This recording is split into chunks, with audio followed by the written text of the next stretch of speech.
Hey guys, welcome back to All Things Knives. It's your host Fletcher, and today we're going to be doing our final video on Spyderco Steel CPM SPY-27 and my experience with it while using it and how I feel about the steel.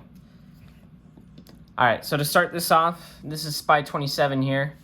You got 1.25% carbon, 14% chromium, 1% niobium, 2% molybdenum, 2% vanadium, 0.1% nitrogen, and 1.5% cobalt.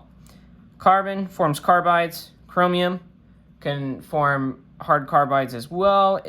Corrosion resistance and hardenability as well. Niobium, it's going to be for niobium carbides, mainly wear resistance and refining the grain of the steel. Molybdenum helps with hardenability, and if there's some molybdenum carbide, it can also help with, I believe, corrosion resistance, if I remember correctly. Vanadium carbide, it's going to help with grain refinement and then also wear resistance because of vanadium carbides. Nitrogen, small amount in this steel. It's not going to play a huge factor. It's mainly going to be, I think, in these small amounts, it helps with strength of the edge. And then cobalt, it's going to refine the edge and help with further hardenability.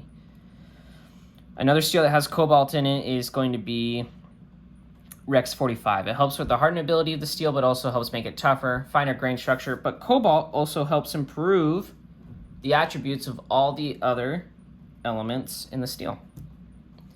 All right, so they got a pretty good steel recipe here. I mean, 2% vanadium, pretty decent, and with the niobium and molybdenum in there, like that's what makes 154 CM such a great blade steel, is the molybdenum that's in it. That, I believe it also helps with machining, if I'm not wrong. The niobium carbides, it's twice as much as in S35VN, so I think it's going to even out because S35VN, I believe, has 3% vanadium, whereas this has 2%. And then the chromium content is going to be plenty stainless. It's actually more stainless than S30V and S35VN, but it's less stainless than S45VN. So, I mean, you're getting a good recipe for an everyday carry knife. So, SPY-27. Let's go through how it sharpens. This is a very fine grain steel, as you can tell from the composition of it. Very fine grain, and that means when you sharpen it, I mean, this thing sharpens, as you guys know from my updates, this sharpens super easily, takes a super killer edge, and strops really well. I have a hard time getting a hair whittling edge, so I don't normally get them with these steels, but this got a really nice shaving edge, just popped the hairs right off. Let's talk about toughness. Toughness in use was actually pretty good. I use this to open tripod boxes at work, and the tripod boxes, like the boxes that hold like 6 heavy tripods in them, they have staples, and I purposefully use this to break down the box and go over the staples to see how it would do. It did dull the knife, but there were no chips. You know, it dulled it, but no chips, and then it stropped back, and it did just fine. And then to sharpen it afterwards too, like if there was something big in there, it took like maybe 10 minutes to get it back to shaving sharp again. This reminds me so much of VG10 and the way that it sharpens so easily. VG10 definitely sharpens way easier than this, but this sharpens super easy. I would say even easier than S35VN. It sharpens way easier than S35VN. And I like that in a knife. I like, in a work knife, I like a steel that where I can get a good amount of roll going with my cuts, and then if I need to, I can just strop it up real quick and go right back at it. This thing, I stropped it back maybe 3 times on the same edge, and it came back hair popping every time. That's awesome. There was an area up here. It's no longer there because I sharpened it. It's on its 4th edge. That didn't quite strop back, but it really didn't affect the steel whatsoever. It still was, I mean, the rest of the knife is still super sharp. So toughness is good, sharpenability is good. Corrosion resistance, it's a stainless steel, so not really any problem. Maybe I'll do a corrosion test with this. The best way to do that is just to take it I live in Mesa, and we have a river nearby called the Salt River. It is kind of salty, and it will corrode knives. It corroded my AUS 8, so I'd be curious to see how it does versus that. The steel has performed, I mean, really above what I need in a blade steel. Performed just as needed. We did have one day in which we had a very large shipment, and this was able to get through most of that. I mean, the working edge was still going. The hair shaving had probably stopped. Just clean that blade off for you guys.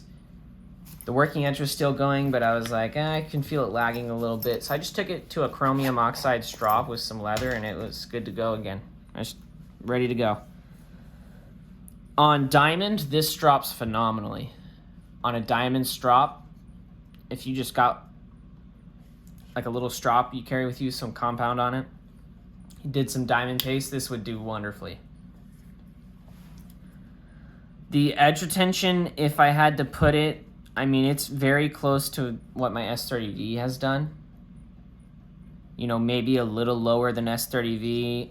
I don't have enough experience with S35VN to say whether or not it's the same as S35VN, but I will say that it's easier to sharpen and easier to strop than S35VN. And I guarantee, if I had to guess, this will strop back more times than S30V. Because S30V, after 1 or 2 times, it's hard to strop back.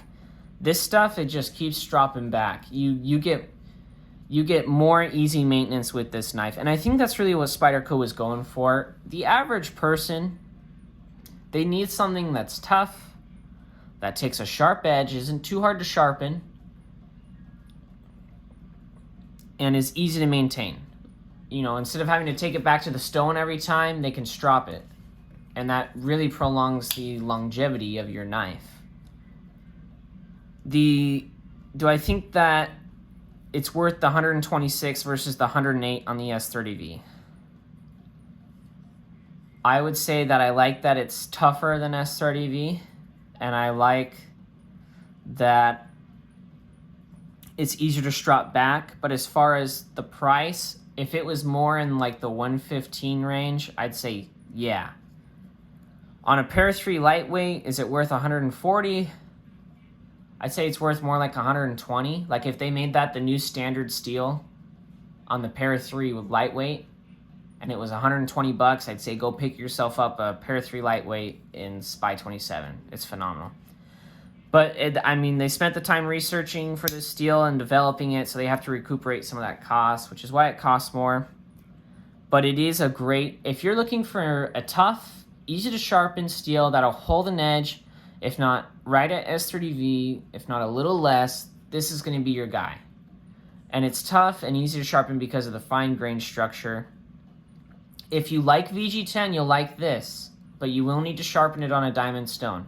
If you're looking for a easy to maintain crucible particle metallurgy steel, this is your guy. If you're getting someone a new knife and it's in a higher end steel and they're kind of just getting used to like higher end steel and they need to learn how to sharpen it, take care of it, stuff like that, get them some SPY-27.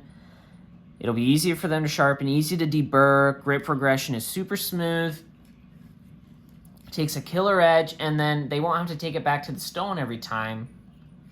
They can just strop it up.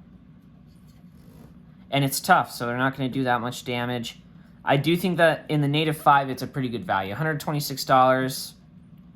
You know, if you've got some points somewhere at one of the knife retailers, you got like $5-10 bucks off. Perfect. This is a phenomenal steel.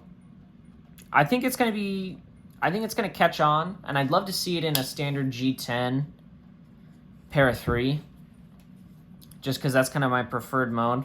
But carrying this knife with the SPY-27 has definitely made me a fan of the Native. It's a great work knife. It reminds me of why I like the Shaman. It's just smaller than the Shaman.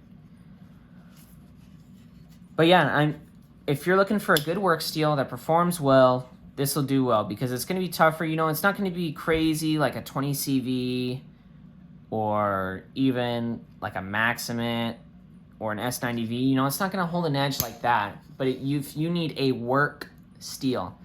meaning you're cutting and you're cutting the stuff that's hard and it's going to maybe chip your edge, I would take the SPY-27 over S35 yen. And you know what's funny? These actually used to come in S35 yen. The old natives used to come in S35 yen. And then in a CQI, they switched to S30V. So this is kind of more like your original native. Not to mention the blue is amazing that you get with these. I love the cobalt blue. But yeah, definitely recommend this for a work steel. I'm actually pretty happy I picked it up. This is definitely going to be a user and beater knife for me that I'm just going to do whatever with. And that's just because I know what the steel can do. I probably won't do a steel test here really soon, but when I get some time, I'll do a steel test for sure. And I'll put those up, and then I'll do some S30V for comparison. But I'm mainly focusing on budget knives for my steel test, and then I'll work my way up to, when I refine my craft, I'll get up to the more expensive stuff. But yeah, let me know what your thoughts and experiences have been with SPY-27, whether or not hearing from my video, whether or not you think you would want SPY-27 on a knife, and whether or not you want to try it. I do really like this steel, but let me know what your thoughts are. As always, like, comment, share, subscribe if you're not subscribed, and thanks for watching, guys. Stay sharp.